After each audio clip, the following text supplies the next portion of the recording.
My family has made me the designated driver every New Year's Eve since I was 19. This year, I said no, and now I'm starting to see their true colors after saying no just once. Posted by you/assignment United 2745. Hey Reddit, I, 26F, need some serious perspective. I'm starting to think I might be the jerk, but I still feel like I'm in the right lol. Every New Year's Eve, my family has a big party at my aunt and uncle's house, and every year, without fail, I end up being the designated driver. Don't get me wrong, I love my family, but it's starting to bug me. It's been like this since I was 19, even before I was legally allowed to drink. I don't drink much, maybe a glass of wine or a beer, but I don't get plastered. I'm fine with driving people home if they need it, but for the past few years, everyone expects me not to drink so I can drive them back. Every year, it's the same. Oh, can you drive? You're not drinking anyway.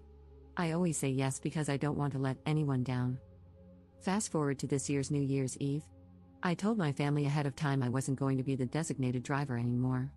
I just wanted to enjoy the night, have a couple of drinks, and not be responsible for getting everyone home.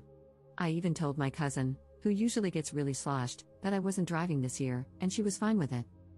When I got to the party, it was the usual chaos, people drinking, laughing, and having a good time. I was enjoying myself, but around 11, my cousin came over and asked if I was ready to drive everyone home. I reminded her I wasn't driving tonight, I was here to enjoy the party. She looked at me like I was crazy and said, "Come on, you always drive. Don't be a beach." Which, like, WTF? I tried to explain calmly that I wasn't being a beach, just that I wasn't going to be the chauffeur anymore. Then, my aunt overheard and pulled me aside. She lectured me, saying, "We all agreed last year you'd be driving. You know how much we rely on you.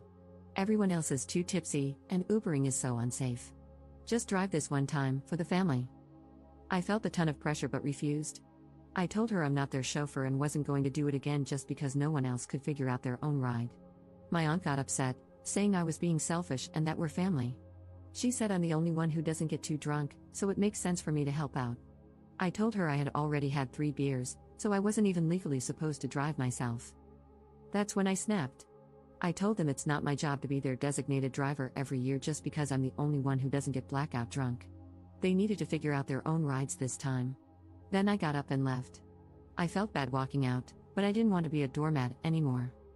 I spent the rest of New Year's Eve at home, watching Netflix and eating leftover pasta with my boyfriend. My family texted me, calling me dramatic and selfish, saying I ruined the night.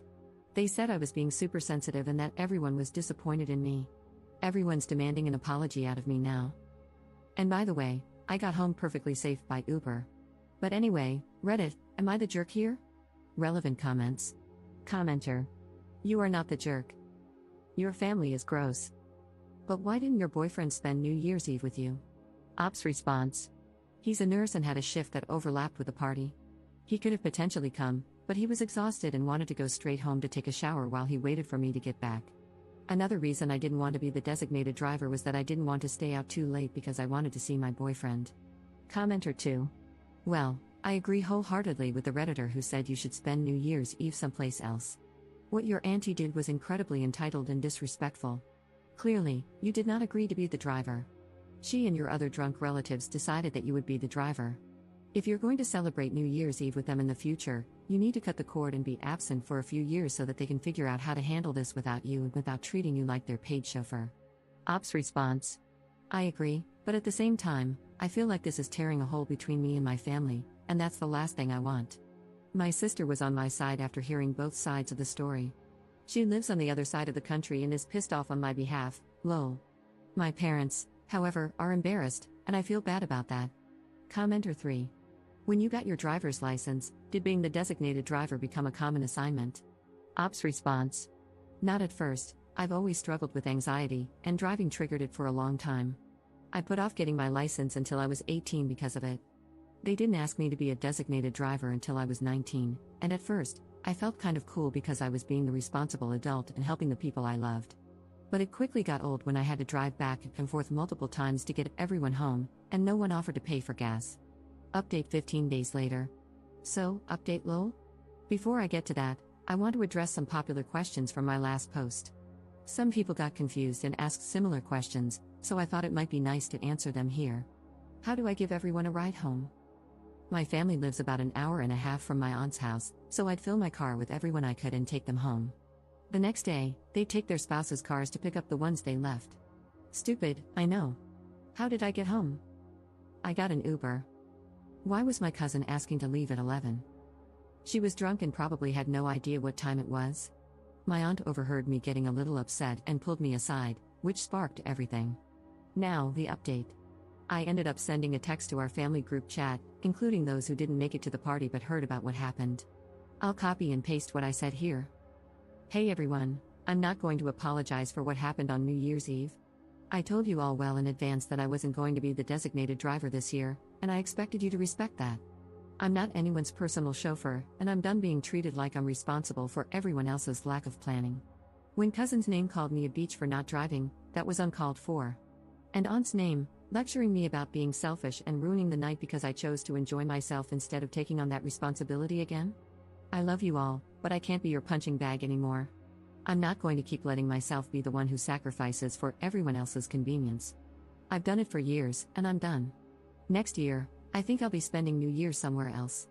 I wish you all safe rides home and hope you'll be able to figure something out.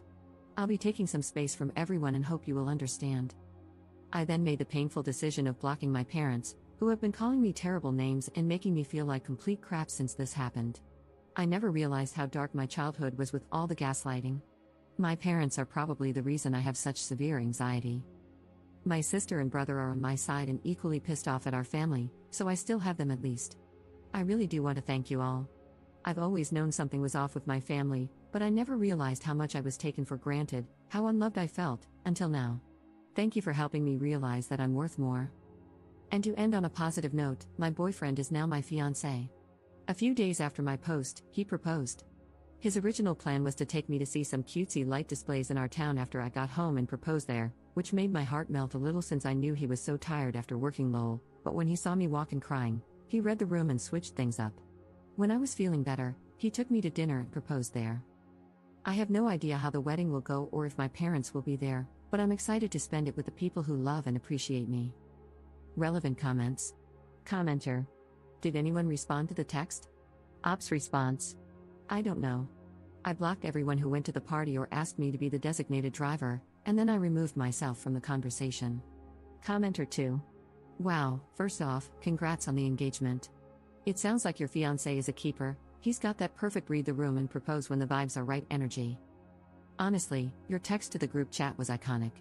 That's some real main character energy right there, setting boundaries and refusing to be everyone's unpaid Uber anymore. I'm glad you stood your ground. You deserve better than being treated like a backup plan for their poor planning. The fact that your parents doubled down with the gaslighting just proves you made the right call by blocking them for now. That's a tough move, but it sounds like you're finally putting yourself first, and that's huge. And shout out to your siblings for having your back, sounds like you all are the real MVPs of the family. As for the wedding, focus on the people who truly support you. You've already got your siblings and fiancé in your corner, and that's a solid squad. The rest can figure themselves out. You're starting this new chapter surrounded by love, and honestly, that's all that matters. Ops response. He's the best, he's always had my back with my family. He wanted to come with me to the party to support me because he thought they might act up, but I knew he'd be tired after working, so I told him not to worry about it. He also helped me write this post and has been reading all of your comments, lol, and he says hi. Commenter 3. Congratulations on everything. Please let your parents know that they are uninvited to your wedding until further notice. You don't want to hear from them because their behavior was atrocious, and you will no longer tolerate any disrespect. Ops response. They don't even know we're engaged. I posted it on my Instagram, but they no longer have access to that or my number.